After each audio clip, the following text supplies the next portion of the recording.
Welcome to Akshayam kitchen. இன்றைக்கி நம்ம பார்க்க போகிறதுங்க கருணக்கிழங்கு புளிக்குழம்பு எப்படி செய்யறதுன்னு பார்க்கலாங்க. இது ரொம்ப சூப்பர் டேஸ்ட்டாக இருக்குங்க இந்த குழம்புங்க. இதுக்கு நான் ஒரு 4 to 5 கருணக்கிழங்கு எடுத்துட்டேங்க.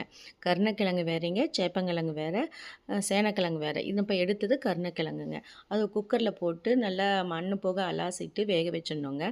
அப்புறம் ஒரு வடை சட்டியில் வெங்காயம், தக்காளி எல்லாம் வணக்கிட்டுங்க. தேங்காயோடு சேர்த்து நெகு நெகுன்னு அரைச்சி எடுத்து வச்சுக்கணுங்க. அதை ஒரு வடை சட்டியில் ஊற்றிங்க. இந்த திக்காக இருக்குது இல்லைங்களாங்க, அதனால் இந்த மிக்ஸி கழுவுன தண்ணியும் தூக்கி இதில் ஊற்றிடலாங்க. ஊற்றிட்டுங்க இது நல்லா நல்லா கிளறி விடணுங்க. நல்லா கிளறி விட்டதுக்கப்புறம் பார்த்திங்கனாங்க, இதுக்கு தகுந்த உப்புங்க. இப்போ நான் உப்பெல்லாம் போட்டு வேக வைக்கல கருணக்கிழங்கு, அதனால் நம்ம உப்பு குழம்புக்கு தகுந்த உப்புங்க, மஞ்சத்தூள், அப்புறம் சாம்பார் தூளுங்க. இல்லை சாம்பார் தூள் அரைக்கலாங்க, வரமிளகாத்தூள் ஒரு ஸ்பூனு, 2 ஸ்பூன் கொத்தமல்லி தூள் போட்டுக்கலாங்க. போட்டதுக்கப்புறம் புளி பார்த்திங்கன்னா புளி காய்ச்சல் செஞ்சு வச்சுருக்கோம் இல்லைங்களா, அது ஒரு 2 ஸ்பூன் இதில் போட்டுக்கலாங்க. போட்டு நல்லா கிளறி விடலாங்க. ஏன்னா புளிக்காய்ச்சல் கொஞ்சம் திக்காக இருக்கும், இதோட சேர்ந்து வராது. நல்லா கிளறி விட்டுங்க. சிம்மில் வச்சு நல்லா கொதிக்க விடணுங்க. அப்போ தான் இதில் போட்ட மஞ்சத்தூள் மிளகாத்தூளோட வாசம்லாம் பச்சை வாசம்லாம் போகுங்க. நல்லா கொதிச்சிட்டு இருக்க டைம்லிங்க கருணக்கிழங்கு வந்துருச்சுங்க. பார்த்திங்கன்னா இது மாதிரி தோல் தனியாக வராப்பில் வருங்க. அதை தோல் சீக்கிரம் எடுத்துடலாங்க. இது பிப்பெல்லாம் இருக்காது. அப்படியே கருணக்கிழங்கு தோல் எடுத்துகிட்டு இப்படி ரவுண்டாக கட் பண்ணி எடுத்து வச்சுக்கலாங்க. அதுக்குள்ளே பார்த்திங்கனாங்க இந்த குழம்பு நல்லா கொதிச்சு வருதுங்க. இப்போ பார்த்திங்கன்னா அந்த பச்சை வாசம்லாம் போயிருக்குங்க.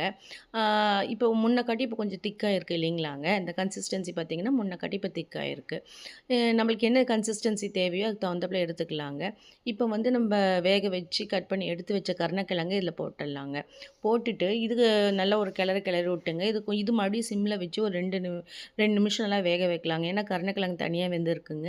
இந்த குழம்போடு சேர்ந்து வரணுன்னா நல்லா கொஞ்சம் நேரம் போட்டு கிளறி விட்டு சிம்மில் வச்சு வேக வைக்கணுங்க.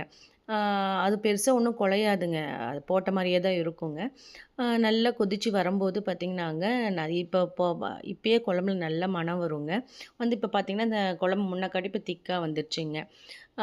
இப்போ பார்த்திங்கன்னா லைட்டாக எண்ணெய் கக்கி வராப்பில் இருக்கும். ஸோ இந்த கன்சிஸ்டன்சி போதுங்க. புளிக்குழம்புக்கு எடுத்து வச்சுட்டுங்க.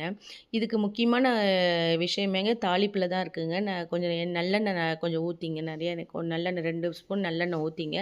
கடுகு, கடலப்பருப்பு, உளுந்தம்பருப்பு, கருவேப்பிலை, பெருங்காயம் போட்டு தாளித்து விட்டேன். வரமிளகாய் போட்டு தாளித்து விட்டா சூப்பராக இருக்குங்க. இந்த குழம்பு பார்த்திங்கனாங்க இட்லி தோசைக்கும் நல்லாயிருக்கும். சாப்பாட்டுக்கு அருமையாக இருக்குங்க. செஞ்சு பாருங்கள்.